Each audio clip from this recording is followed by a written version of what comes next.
This week on Storyboard, we caught up with Nick Law, creative chairperson Accenture Song, and Prabha Narasimhan, MD and CEO Colgate-Palmolive India at the Goa Fest 2023, and they spoke about the ascendance of AI and much more.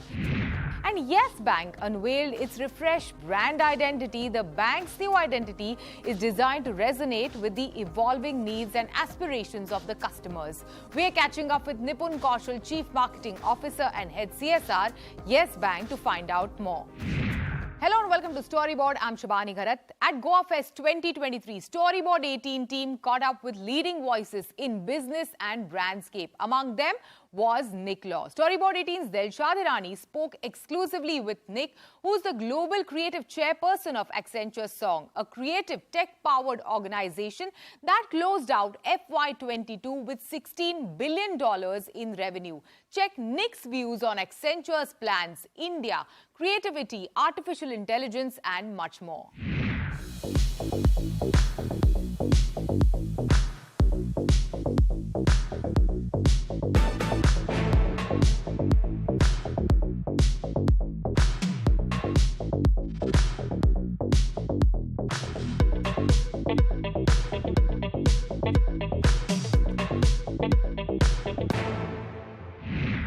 Hello and welcome to Storyboard 18. Nick, it's lovely to have you on the show. Great to be here.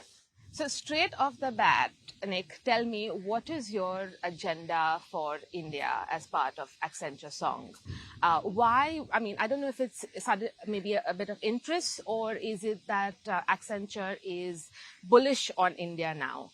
Well, what's your take? Definitely say we're bullish on India. My personal role changed recently in the new year to be the creative chairman, which means that I have a purview of everything creative that's happening within Song, which is the part of Accenture that has all the creative assets and the customer-facing work.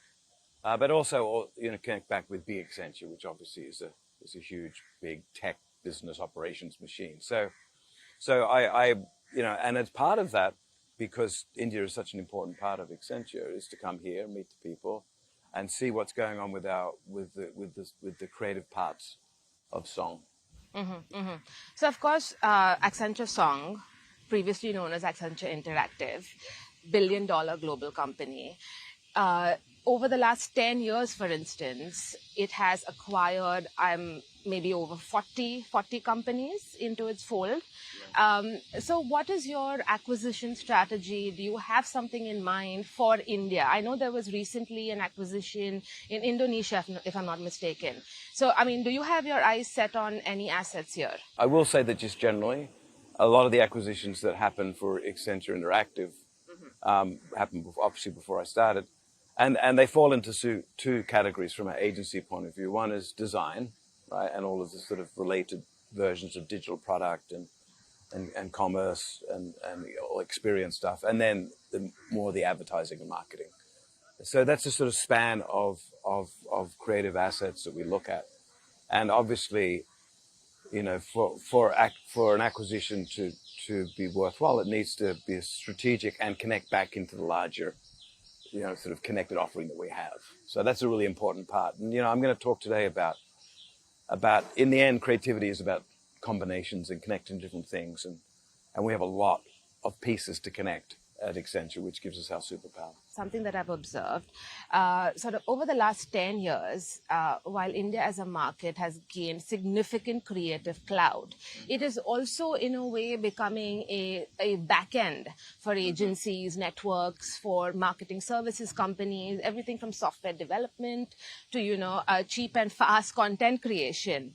Now, I mean, maybe take off your Accenture Song hat and tell me, as someone who's been in this business that long, what are some of the advantages and risks of something like that happening, especially when we are on this cusp of greatness, so to speak? Yeah. Well, so from the outside looking in for years and years, because I've been coming to India for a long time and I have a great affection for the place. India has always had this amazing sort of technical ability, great engineers. When I worked in Silicon Valley, there were lots of amazing software engineers, and there's a whole fleet of Indian-born CEOs that are running tech companies. And then there's this great film business that you have, and that obviously seeps over into sort of TV advertising and everything. So this great craft, at in some ways the most emotional end of the industry, and then there's this great technical ability. But I would also say that when I think about creativity, I also think about the technical side. You know, one of the reasons that creativity and technology needs to be so close now is because the advent of new technology is so rapid and has accelerated so much that if you don't have creative practitioners working with great technicians, then you don't take advantage of those technologies. Every technology to a creative person is a new medium to explore. And the act of inventive in a technology is in itself creative. So in some ways I see technology and creativity as two sort of creative forces coming together, one of invention and the other one of sort of creative. So I don't really distinguish as much as other people between creativity and technology, because I think they're so dependent on each other. And so going back to India, so India has this amazing, technical foundation that can only be good. That can only be good because the technology changes happen, as I was saying before, so rapidly that in some ways mastering those technologies creatively has to catch up.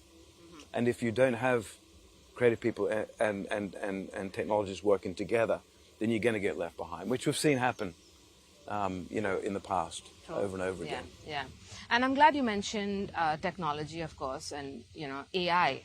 AI is all the buzzword, and I mean it's more than a buzzword. And the point you mentioned about how fast things are evolving and how quickly technology changes, but it's also the kind of speed and scale of mass adoption that we've seen with generative AI that has, in a way, surprised people, maybe thrown off a few folks. There is curiosity, excitement, but there's also very palpable fear. So what is your general sense of what is happening? Well, the thing that characterizes it is not only that it's been democratized very quickly, like I think one of the fastest, install bases over a short period of time of any technology. It's not just that, but it's also the fact that it's machine learning means that you're not waiting for people to create new updates. It's doing updates itself. So that's why it's sort of exponentially changing, and it's sort of dizzying to see what you could create 6 months ago compared to what you can create today. Every time there's a new thing that comes out, either from an image point of view or a text point of view, it just seems mind-boggling, right? And so I think at some point we will see of it less. We'll see of it less as a trick, because right now we're still so enamored by the fact that this thing can happen, and we're going to have to wrestle it to the ground and master it and create new grammars around creativity. I think that's what's coming. I mean, the other thing that's important to note is, unlike other technologies that have sort of come along, even the creators of these technologies are very aware of some of the externalities. So the conversation with government, with regulators, with government, amongst the community is happening already. So that at least is promising to me, And as a creative person, I see it as an accelerator of creativity, and I see it as something that needs to be mastered. One of the things I think we need to be careful of is to understand that this is not just like every technology that comes along. It doesn't make people that are not very talented enormously talented. It means that you get a sort of baseline that's better than the last baseline, but the quality of thinking that of brilliant people still matters. In fact, some ways it matters more. Well, it was lovely chatting with you, Nick. Thank you. It was Thank nice you chatting so with much. you.